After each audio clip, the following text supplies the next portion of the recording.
हाल ही में इटली की prime minister हैं जिनका नाम है जॉर्जिया मेलोनी, जो कि आप यहाँ पर देख सकते हैं। और इनकी बातचीत जो है वो हुई है प्राइम मिनिस्टर नरेंद्र मोदी, यानी कि इंडिया के भारत के जो प्राइम मिनिस्टर हैं उनके साथ इनकी बातचीत हुई है। और इस बातचीत के दौरान इन्होंने भारत के प्राइम मिनिस्टर को आमंत्रित किया है आउटरीच सेशन के लिए, G7 के आउटरीच सेशन के लिए। आपको ये जानकारी होना चाहिए कि जो इटली है वो G7 कंट्री का एक भाग है और G7 जो है इस साल 2024 की इसका अध्यक्ष है या इसकी मेज़बानी कर रहा है। तो इसी से संबंधित ये वीडियो होने वाला है।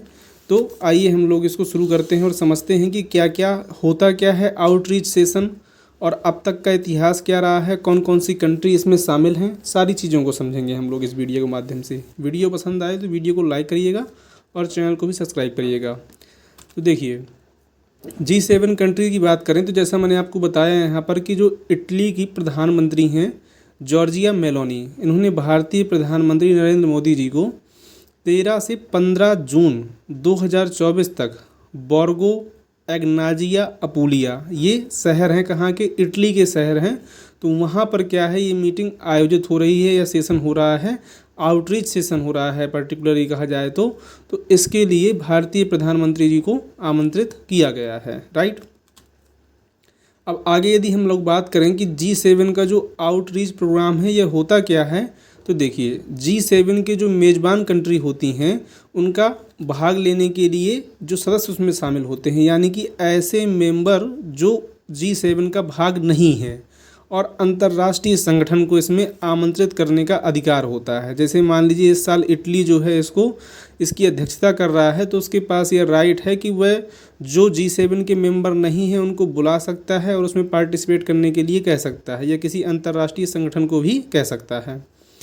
वे बैठकें जिनमें G7 के सदस्य देश और आमंत्रित गैर सदस्य देश और संगठन भाग लेते हैं उसी को आउटरीच सेशन कहा जाता है, राइट। आई होप कि आपको ये चीज़ क्लियर हो गई होगी कि जो G7 के मेंबर नहीं हैं, भले ही वो संगठन हो या कंट्री हो, जो उसमें पार्टिसिपेट करते हैं उनको आउटरीच सेशन कहा जाता है।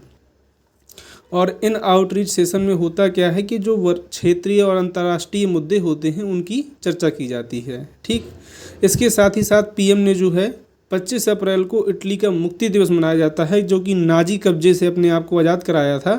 तो इसलिए 25 अप्रैल को ये लोग मुक्ति दिवस मनाते हैं, तो उसको भी जो है इन्होंने कांग्रेचुलेट किया। 2003 में बात की जाए तो आउटरीच सेशन में भाग लेने के लिए सबसे पहले प्रधानमंत्री जो थे वो अटल बिहारी वाजपेयी थे, जिनको आमंत्रण प्राप्त हुआ था G7 कंट्रीज़ का, राइट। और उस समय की बात की जाए तो उस समय फ्रांस क्या था, G7 का मेजबान देश था। प्रधानमंत्री मनमोहन सिंह ने 5 बैठकों में भाग ले चुके हैं। नरेंद्र मोदी जी की बात की जाए 2019, 21, 22, 23 में 4 बार G7 आउटरीच सेशन में भाग ले चुके हैं। और अमेरिका में जो आयोजित होने वाला G7 था 2020 का, वो कोविड-19 के कारण क्या कर दिया गया था, रद्द कर दिया गया था। अदरवाइज़ ये 5 बार भाग लेने वाले प्रधानमंत्री बन जाते, राइट।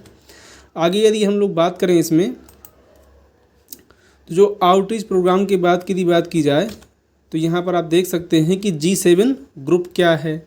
G7 की बात की जाए तो G7 क्या है, डेमोक्रेटिक कंट्रीज़ का एक अनौपचारिक यानी कि इनफॉर्मल ग्रुप है और इसका कोई क्या है, स्थायी सचिवालय नहीं है। 1973 में इसको फॉर्मेशन के लिए क्वेश्चन पूछा जाता है और बहुत ज़्यादा पूछा जाता है कि G7 का मेन मोटो क्या था, किस पर्पज़ के लिए इसको बनाया गया था। तो देखिए 1973 में क्या है कि अरब देशों द्वारा कच्चे पेट्रोलियम तेलों की कीमत में अचानक से वृद्धि होने के कारण जो संकट उत्पन्न हुआ था उसकी चर्चा के लिए फ्रांस में पहली बार G7 का गठन किया गया। और 1973 में उपजे इस अचानक कच्चे पेट्रोलियम तेलों की कीमतों से वृद्धि के लिए पहला झटका के रूप में भी जाना जाता है।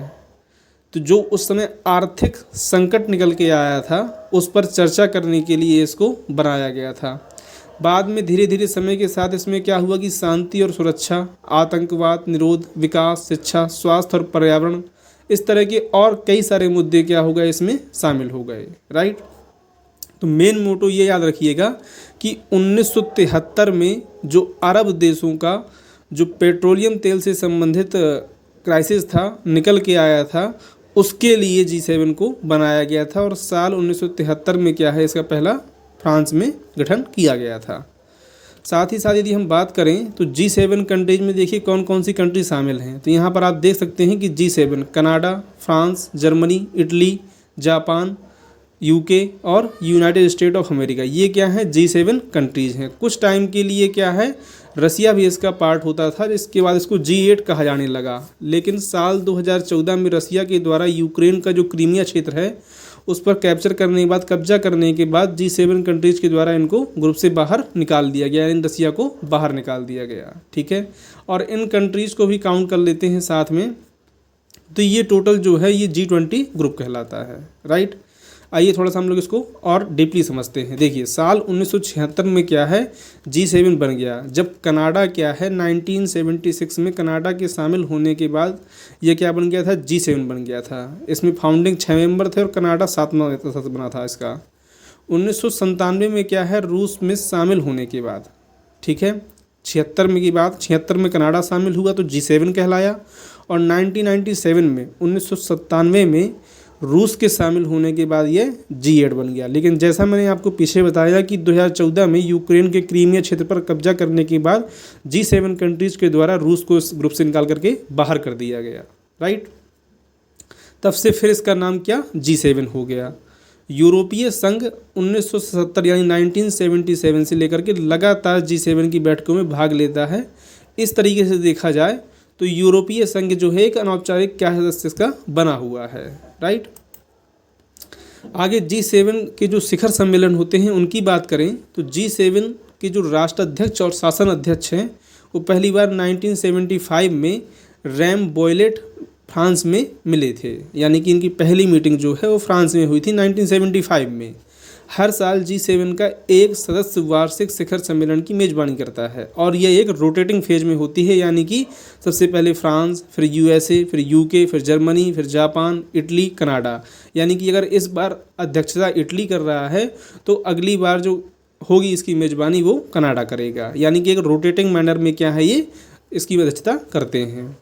इटली के पास वर्तमान में G7 की अध्यक्षता है और 13 से 15 जून 2024 तक अपुलिया में 50वें G7 शिखर सम्मेलन की मेज़बानी करेगा। चूँकि ये क्या है 50 नंबर का G7 शिखर सम्मेलन है और साथ ही साथ भारत के जो प्रधानमंत्री हैं उनके लिए भी क्या है एक नए हो सकता है कि चुनाव के बाद ये शायद पहली ही मीटिंग हो, क्योंकि आपको मालूम होना चाहिए कि 4 जून को क्या है भारत में रिजल्ट आना है चुनाव के, और 13 जून से लेकर के 15 जून 2024 को इनको आमंत्रित किया गया है G7 के 50वें सत्र के लिए। तो देखिए क्या होता है, जो भी जानकारी मिलेगी अगर इससे संबंधित कोई डेवलपमेंट होती है तो मैं आपके लिए एक नया वीडियो लेकर के आ जाऊँगा।